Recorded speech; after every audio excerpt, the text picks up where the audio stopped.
Hello and welcome back to my channel. In today's video I will show you how to fix Alaska Airlines app. So let's get started. If it's not working, so here I have to go ahead and search for the Alaska Airlines.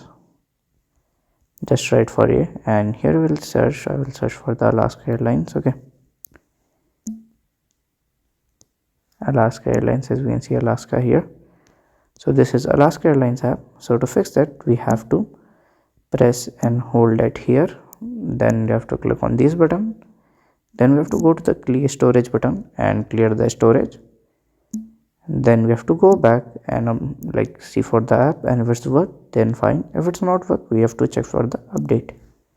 So we'll just go to google.com and at here I will just write for Alaska Airlines. Then here we have to update it and it will work. So if you find this video helpful, make sure you like, subscribe and share the video. Thank you for watching.